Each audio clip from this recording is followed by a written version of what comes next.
మన అంశం ఏంటంటే ఎంతో, మచ్ అండ్ సో మచ్. ఎంతో. మొట్టమొదటిది, దేవుని కార్యములు ఎంతో భీకరమైనవి అని వాక్యంలో రాయబడింది.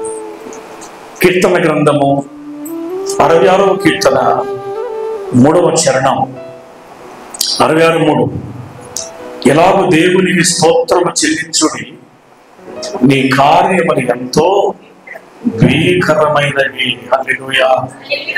నీ బలాతిశయమును బట్టి నీ శత్రువులు లొంగి నీ వద్దకు వచ్చి. దేవుడు బలాతిశయం వాడు. మనకు ఎంత బలము ఎంత శక్తి ఉన్నా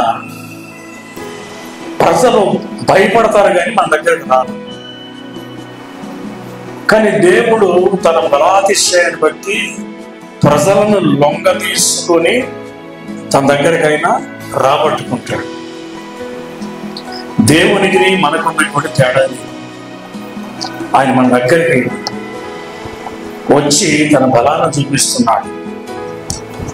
ఆయన కార్యములు భీకరమైన, ఎంతో భీకరమైన, చాలా చాలా.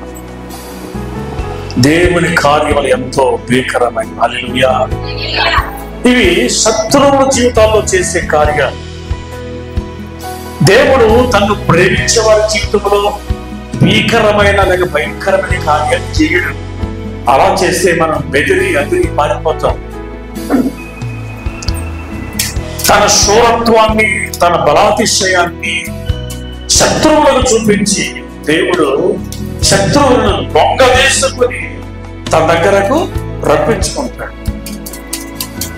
మన దేవునికి ఉన్నటువంటి గొప్ప సంగతి అది. రెండవది, దేవుడు సిద్ధపరిచిన మేలులు ఎంతో గొప్పవి. స్తోత్ర. ఎంతో గొప్పవి. ఏంటవి? దేవుడు మన కొరకు సిద్ధపరిచిన మేలు. ఎన్ని మేలులు చేశాడు? మన పాట పాడుతూ ప్రభు సిద్ధిస్తాం. ఎన్నింటిలో మేళ్లను చేసి ఎటులా స్తోత్రించేదం, ఎటులా స్తోత్రించేదం. ఎన్నెన్నో మేళ్లను చేసి ఎటులా స్తోత్రించేదం, ఎటులా స్తోత్రించేదం. నాదు రాజా నీకే స్తోత్రం, నాదు రాజా నీకే స్తోత్రం, నాదు రాజా నీకే స్తోత్రం, నాదు రాజా నీకే స్తోత్రం. ఎన్నెన్నో మేళ్లను చేసి ఎటులా స్తోత్రించేదం,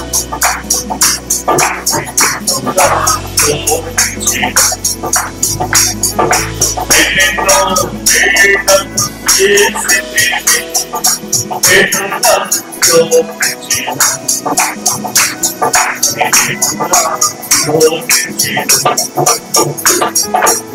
హల్లెలూయా. దేవుడు చేసే మేలును లేక ఆయన సిద్ధపరిచే మేలును ఎంతో గొప్పవి. 37వ కీర్తన 19వ చరణంలో ఈ మాటను మనం చూస్తాం. 31:19లో నీ యందు భయభక్తులు గల వారి నిమిత్తము నీవు దాచించిన మేలు ఎంతో గొప్పది.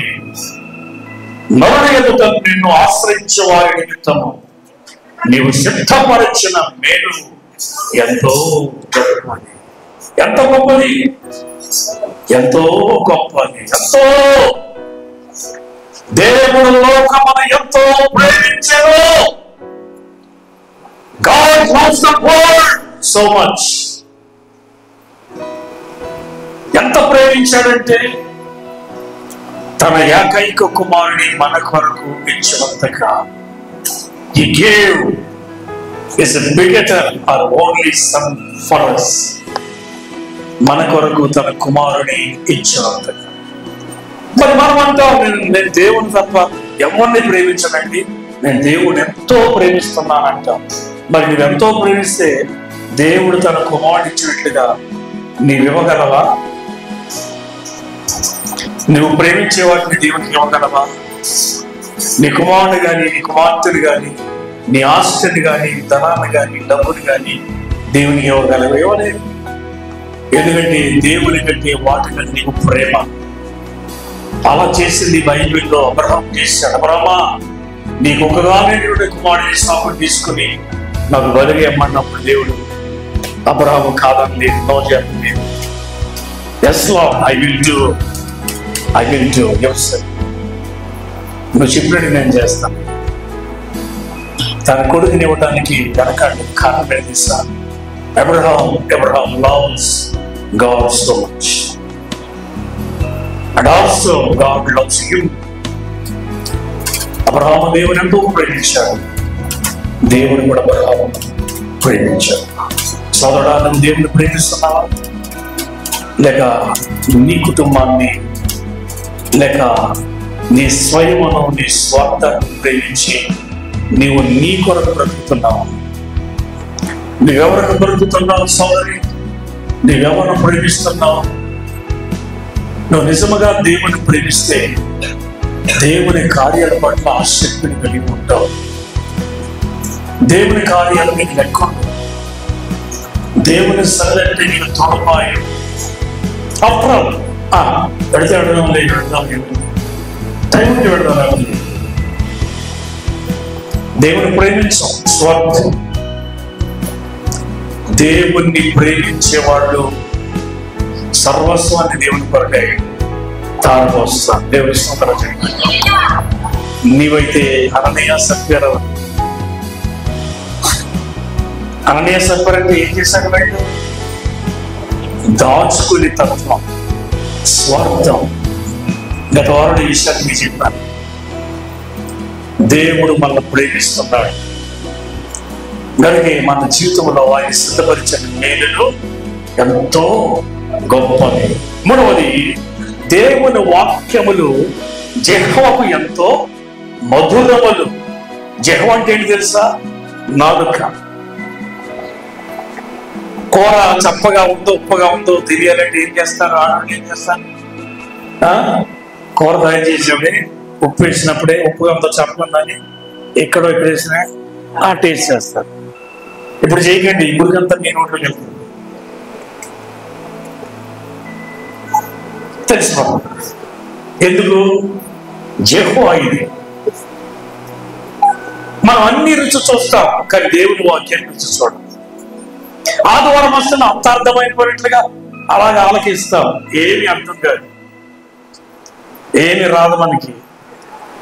ఇక్కడ వింటామంతే. మళ్ళా ఆదివారం వచ్చినప్పుడే బైబిల్ తెలుస్తాం. మళ్ళా ఆదివారం వచ్చినప్పుడే మనకి గుర్తొస్తుంది. దేవుని వాక్యములు మన జెహోవాకు మధురాతి మధురము, ఎంతో మధురముగా ఉండాలట. 119వ కీర్తన 103వ చరణం. 119వ కీర్తన 103వ చరణంలో, నీ వాక్యములు నా జెహోవాకు ఎంతో మధురములు, అవి నా నోటికి దేని కంటే తీపిగా ఉన్నవి. హల్లెలూయా. దేని కంటే తీపిగా ఉన్నవి ఏంటవి? దేవుని వాక్యం. చాలా మందికి తీపి అంటే బాగా ఇష్టం, బాగా తింటారు. ఒక ఆయన అన్నాడు నాతో కలిసి భోజనం చేస్తూ, స్వీట్ తింటున్నాడు. స్వీట్ తింటున్నారు, షుగర్ లేదని అడిగాను. అయితే లేదండి, 350 షుగర్ అని అన్నాడు. మరి ఎందుకు తినేస్తామంటే, అయ్యారు తీపి అంటే నాకు చాలా ఇష్టం అండి చిన్నప్పటి నుంచి. ఏదైతే అనేవ్వండి, తినేయాలి, తీపి తినేయాలి. నేను మాస్టర్ గారి భోజనం దగ్గర అందరూ అందరూ పెద్ద లైన్ కట్టారు. వెజిటేరియన్ కూరగాయలకి చిన్న లైన్, 10 మంది అనుకోండి. ఆ కూర నాకు ఎలా ఉంటాయంట, ఎంతో మధురముగా ఉంటాయంట. హల్లెలూయా. మన దేని గురించి వింటున్నాము? ఎంతో ఎంతో మధురములు. దేవుని బిడ్డలు ఆదివారం దేవుని సంతకు వస్తున్నారు, వాక్యాన్ని వింటున్నారు. మరి ఎంత ఇష్టంగా మీరు వింటున్నారు? దేవుని వాక్యం మీకు ఎంత మధురముగా ఉంటుంది. వినాలని ఉందా? గత నెలలో ఇప్పుడు మా ఊరు వెళ్ళాం కదా, మా ఊర్లో మాస్టర్లు మీటింగ్, మా ఊర్లో తయారైన మాస్టర్లందరూ అక్కడ కార్యక్రమం పెట్టి మాకందరికి సన్మానం చేసి, ఆ ఊర్లోంచి మొదటగా నేనే మాస్టర్ గారు నేను కాబట్టి, నేనే సీనియర్ కాబట్టి నన్నే వాక్యం చెప్పమని నాకు మైక్ ఇచ్చారు. టైం అయిపోయింది. ఒక 15-20 నిమిషాలు దేవుని వాక్యం చెప్పారు. ఇంటికి వెళ్ళిన తర్వాత పొలాలలో పని చేసుకుంటున్నటువంటి మా బంధువులు ఇంటికి వచ్చి వాళ్ళ బంధువులు దగ్గరికి వెళ్తే వాడు అన్నారు, మీరు వాక్యం చెప్తున్నారు, పొలంలో పని చేస్తున్న వాళ్ళంతా కూడా ఎంత ఇంట్రెస్ట్ గా వింటున్నారో, ఎవరు కానీ ఎంత చక్కగా మాట్లాడుతున్నారు, ఎంత స్పష్టంగా వినాలనిపిస్తుంది. అయ్యో అప్పుడైపోయిందా, ఊహించేశారా అని అందరూ అనుకున్నాడు. ఎవడో నా గొప్ప నేను చెప్పండి, ప్రభు నాకు క్షమించగలిగా. పొలాల్లో ఉన్న వారికి దేవుని వాక్యం మొదలుగా ఉన్నది. ఈ సన్నిధికి వస్తున్న వారికి దేవుని వాక్యం ఏమన్నా లాభం కలుగుతుందా? మొదలుగా ఉందా? దేవుని వాక్యం నీకు మొదలుగా ఉంటే ఈ ఆదివారం డుమ్మా కొట్టో చర్చి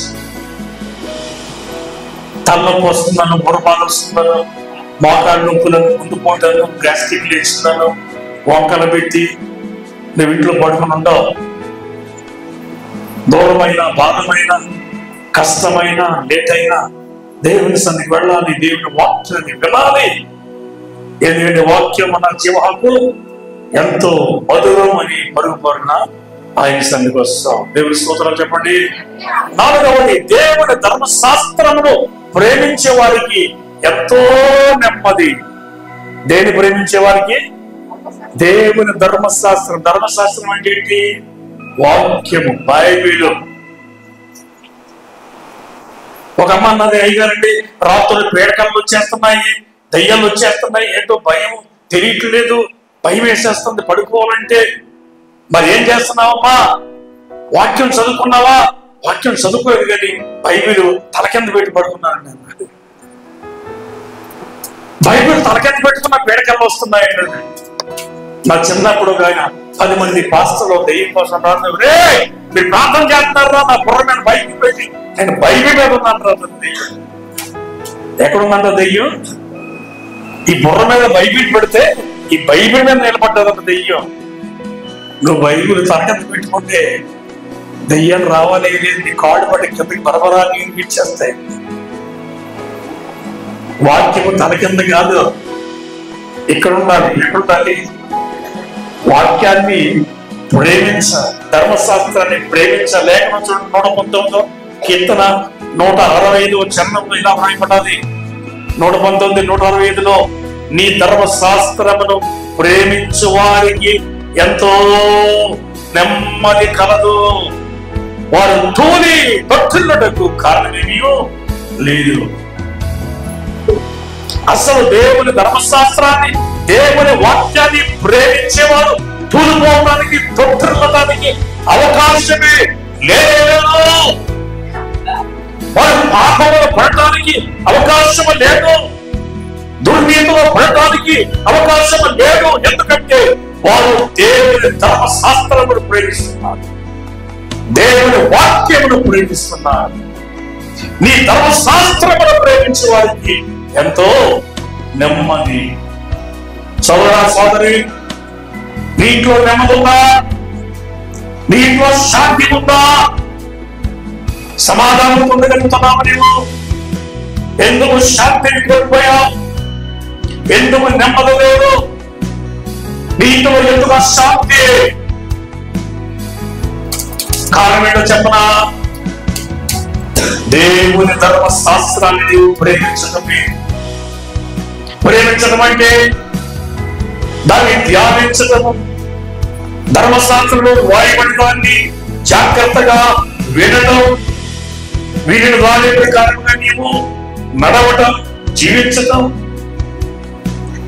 ఎప్పుడైతే వాక్యాన్ని ప్రేమిస్తావో, వాక్య ప్రకారంగా జీవించడానికి ఇష్టపడతావో, నీ జీవితంలో, నీ హృదయంలో, నీ ఇంటిలో, నీవు నివసిస్తున్న పరిసర ప్రాంతాల్లో ఏం కలుగుతుంది? ఎంతో నెమ్మది. మామూలు నెమ్మది కదండి, ఎంతో నెమ్మది కలుగుతుంది. ఒకటికి నెమ్మది లేకపోతే దేవుని వాక్యాన్ని ప్రేమించి దేవుని వాక్యాన్ని ధ్యానించు. నువ్వు ప్రార్థిస్తున్నప్పుడు యేసయ్య మాటలు నీ నోట వర్షించు, నెమ్మదినిస్తాడు. ఐదవది, దేవుని జ్ఞానము ఎంతో శ్రేష్టం. లోక జ్ఞానం చాలా ఉంది. లోకంలో ఉన్న జ్ఞానం కోసం అనేక మంది అనేక రీతిలుగా ప్రయాసపడుతున్నారు, అనేక పుస్తకాలు చదువుతున్నారు. జనరల్ నాలెడ్జ్ చెప్తారు. లోక జ్ఞానం, ఈ లోక జ్ఞానం వల్ల రక్షించదు. రక్షణ పొందిన దేవుడి బిడ్డలకు దైవ జ్ఞానం అవసరం, వాక్య జ్ఞానం అవసరం. జ్ఞానం లేని వారు దేవుని వాక్యం దగ్గరికి రావాలి, జ్ఞానాన్ని పొందుకోవాలి. గత ఆదివారం చెప్పాను, ఒరే సోపర పెద్దనా, చీమల దగ్గరికి వెళ్ళరా బుద్ధి తెచ్చుకోనంటే వాడు అన్నాడంట, నేను అక్కడికి వెళ్ళలేను, ఆ చీమలే నా దగ్గర రమ్మన్నాడంట. నేను వాడి దగ్గరికి వెళ్ళలేను, వాడిని మా దగ్గరికి తీసుకురండి అన్నాడంట. జ్ఞానం లేని వాడు దేవుని వాక్యం దగ్గరికి రావాలి. దైవ జ్ఞానము, దేవుని జ్ఞానము ఎంతో శ్రేష్టం. సామెతలు 16:16 ఈ మాట చూస్తాం. 16:16, అపరంజిని సంపాదించడం కంటే జ్ఞానమును సంపాదించట ఎంతో శ్రేష్టం. వెండిని సంపాదించడం కంటే తెలివిని సంపాదించుట ఎంతో మేలు. గమనించారా? అపరంజి అంటే బంగారం. బంగారాన్ని సంపాదించే కంటే జ్ఞానమును సంపాదించడం ఎంతో శ్రేష్టం. దేవుని జ్ఞానము శ్రేష్టమైనది. యాకోబు రాసిన ప్రకారంగా పై నుండి వచ్చే జ్ఞానమిది. జ్ఞానం అపరంజిని సంపాదించుకుంటే జ్ఞానము సంపాదించుట ఎంతో శ్రేష్టం. దేవుని వాక్యాన్ని సంపాదించుకోవటం, దేవుడిచ్చే జ్ఞానాన్ని సంపాదించుకోవటం ఎంతో శ్రేష్టం. దేవుని జ్ఞానం ఎక్కడ ఉందని మనకు ఆయన సహవాసములో, దేవుని సాన్నిధ్యంలో తెలివి, జ్ఞానము, ఆలోచన మనకు దొరుకుతాయి. లోకంలో జ్ఞానం అపవిత్రమైనది, అది వాడతో కూడినటువంటిది. అందులో కలహం ఉన్నది, మత్సరం ఉన్నది, వివాదం ఉన్నది. ఒక సంపదమైన జ్ఞానంలో దేవుని జ్ఞానము మంచి ఫలముతో నిండి ఉన్నది.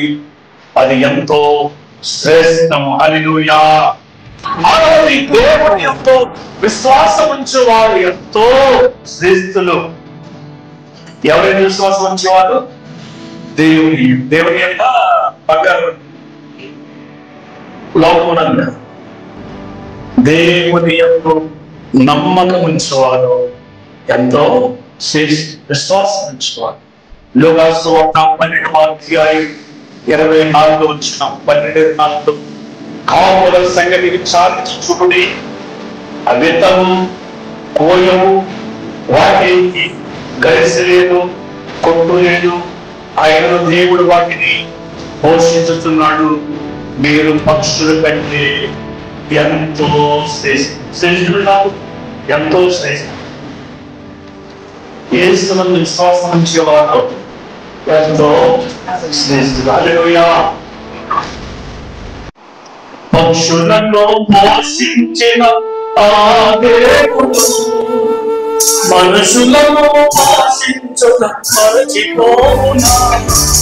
పక్షులను పోషించిన ఆ దేవుడు మనుషులను పోషించడం మరచిపోవునా?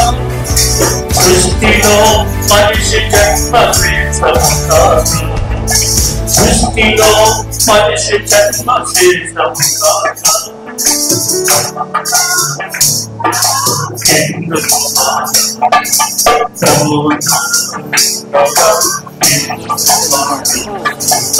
ఆకాశ పక్షులను చూడండి,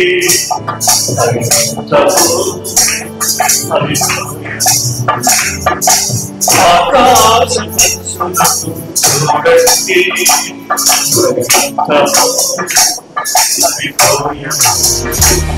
అవి గడిచినలో మార్చుకో.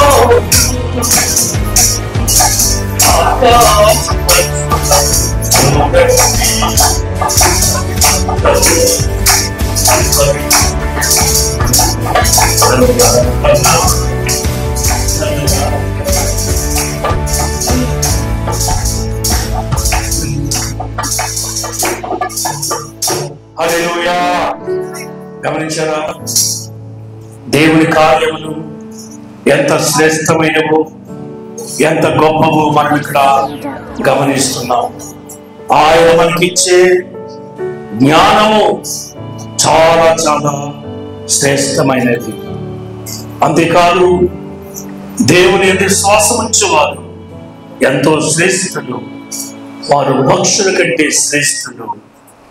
ప్రకృతిలో మరి ఏ జీవికి లేని శ్రేష్టత్వాన్ని దేవుడు తన బిడ్డలకు ఇచ్చాడు. ఎందుకంటే ఆయన రూపంలో, ఆయన పోలిన తల్లి ఆయన చేసుకున్నాడు. గట్టిగా చివరి మాట చెప్పి ముగిస్తున్న ఆకలిగా మనం చూసినప్పుడు, దేవుని రక్షణ స్వార్థను ప్రకటించే వారి యొక్క పాదములు ఎంతో సుందరము. హల్లెలూయా.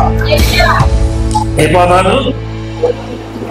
నేను భోజనాలు చేసినప్పుడు మా ఆత్మీయ బిడ్డ అక్కడ తగిలాడు. నాకు వాడి పేరు అసలు పేరు హరి దమనవేది. వాడికి బాప్తిస్మం ఇచ్చి జాషువాని పెట్టాను. ఆయన అక్కడున్న పాస్టర్తో చెప్తున్నాడు, ఈయన మా గురువు గారు అండి, మా అయ్య గారు. నేను ఈ స్థితిలో ఉన్నానంటే ఆయన కారణం, హాస్టల్లో ఉన్నప్పుడు అర్ధరాత్రి 1 గంట 2 గంటల వరకు కూడా ఆయన పాదాల దగ్గర కూర్చొని మేము నేర్చుకునేవాళ్ళం. ఆయన బోధిస్తూనేవాళ్ళు. అంతేకాదు, ఆదివారం కూడా ఆరాధన అయిపోయిన తర్వాత ఈ పట్టణంలో ప్రతి వీధిలో స్వార్థను ప్రకటించాం. ప్రతి గ్రామంలో స్వార్థను ప్రకటించాం. స్వార్థ అనేది మా అయ్యగారి నుంచి నేర్చుకున్నామని ఆయన చెప్తున్నారు. వాళ్ళందరూ ఆసక్తిగా స్వార్థను ప్రకటించడం. ఈ దినాల్లో స్వార్థ ప్రకటించడం అంత సులువుగా. స్వార్థ ప్రకటించచ్చు, సమాధానము సాధించచ్చు, స్వర్తమానము ప్రకటించచ్చు, రక్షణ సమాచారము ప్రచురించు అనే పాదములు నీ దేవుడు ఏలుచున్నాడని సియోనుతో చెప్పుచున్నవనే పాదములు పర్వతము మీద ఎంతో సుందరమై ఉన్నది. దేవుడు సువార్తను ప్రకటించే పాదాలు అందంగా కనబడవు.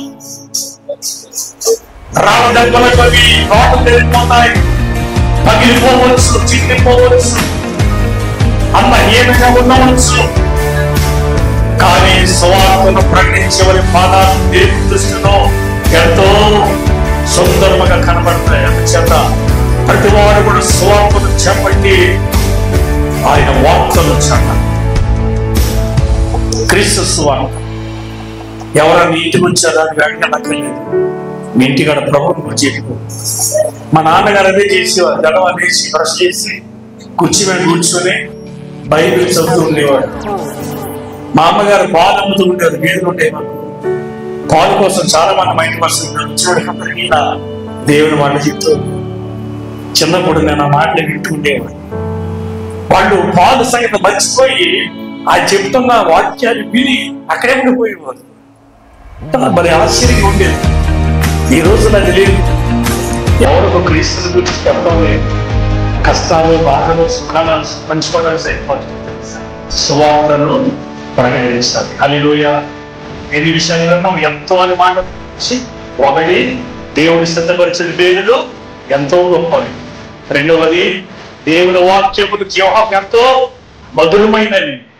మూడవది, దేవుని ధర్మశాస్త్రము ప్రేమించే వారికి ఎంతో నెమ్మది.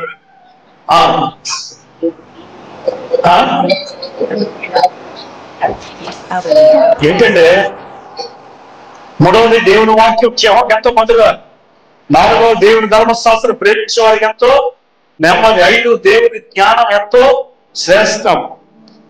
తర్వాత 6వది, దేవుని ఎంతో విశ్వాసం ఉంచే వారు ఎంతో శ్రేష్ఠులు. 7వది, రక్షణ స్వార్థను పండించే వారి పాటకు ఎంతో ఎంతో ఎంతో ఎంతో ఎంతో మాట చక్కని సందేశం విన్నారు. దేవుడు ఆ వాక్యాన్ని ఫలించేది కాక, వాక్య ప్రకారం జీవించడానికి ప్రభు సహాయం ఇచ్చేది కాక, దేవుడిని దీవించను కాక.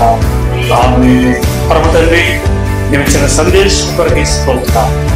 ఎంతో పని మాటల గురించి ఎన్నో గంభీరమైన సత్యాలు మీరు మా బోధించారు నాయన. నీ వాక్యం మా జీవాకు మధురమైనటువంటిది. ఆ వాక్యాన్ని వింటూనే మా జీవితాన్ని కొనసాగించు మాకు సహాయం చేయండి. బిడ్డలందరినీ మీరు దీవించండి. యేసు నామములో ప్రార్థిస్తున్నాము తండ్రి. ఆమేన్. ఆమేన్.